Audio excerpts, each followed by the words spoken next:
From a very young age, you were taught that desire is dangerous, that wanting too much makes you weak, sinful, distracted, or out of control. So you learn to push it down, to silence it, to pretend it doesn't exist. But what if the exhaustion you feel isn't because you desire too much, but because you've been fighting the strongest energy inside you every single day? Desire is not a flaw in your character. It is evidence that you are alive. It is the same force that makes the heart race, the mind imagine, and the soul lean forward towards something greater than itself. Sexual attraction is not random. It doesn't appear to torment you or test your discipline. It shows up to point toward raw, concentrated life force. When it rises, your senses sharpen, your focus intensifies, your emotions deepen. That surge is power. Yet most people were never taught what to do with it. So they either burn it recklessly through impulse or lock it away through shame. Both paths lead to the same place, emptiness. Wasted energy leaves you drained. Suppressed energy leaves you numb. The truth is, desire only becomes destructive when it is misunderstood. When you label it as something dirty or dangerous, you disconnect from its intelligence. You stop listening to what it's trying to show you. Desire reveals what excites your spirit, what awakens your presence, what pulls you fully into the moment. It is not asking for release. It is asking for direction. Energy when ignored leaks. Energy when hated turns against you. But energy when respected becomes fuel. Think about the moments in your life when you felt most alive. Chances are desire was present, not just physical desire, but the hunger to create, to become, to experience more. Sexual energy is the root of that hunger. It's creative energy in its purest form. When you suppress it, you don't become disciplined. You become fragmented.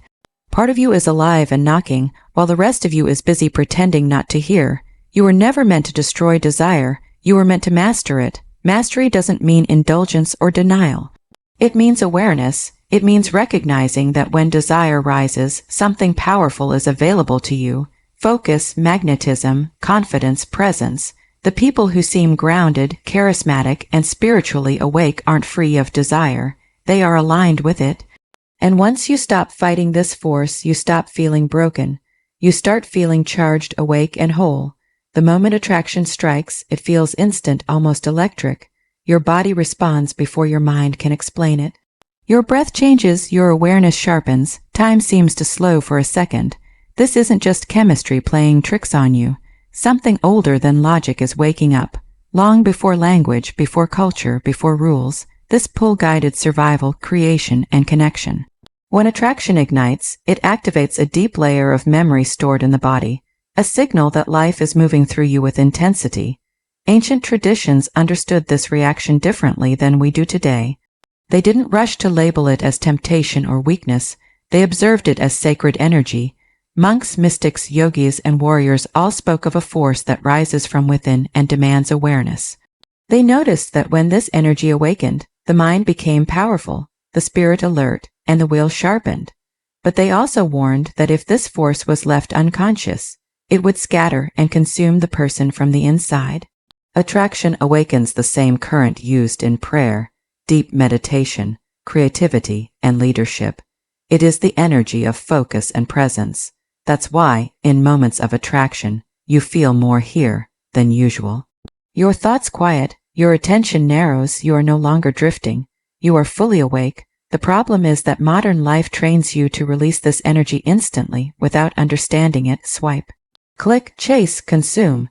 Each time you do, the awakening fades, leaving you restless and searching for the next hit. What's rarely spoken about is how much potential leaks away in these moments. When attraction appears, it is an invitation to pause, not to react. Inside that pause is power. Ancient wisdom taught that staying present with the sensation, without acting on it or suppressing it, transforms it. The heat becomes clarity. The tension becomes strength. The pull becomes purpose. This is why disciplined individuals often seem calm yet intense. They are not numbing themselves. They are holding the energy. That ancient awakening inside you isn't trying to drag you into desire. It's trying to pull you into consciousness. It's asking you to feel deeply without losing yourself, to be alive without being controlled. When you learn to recognize this moment, attraction stops being a distraction and becomes a doorway.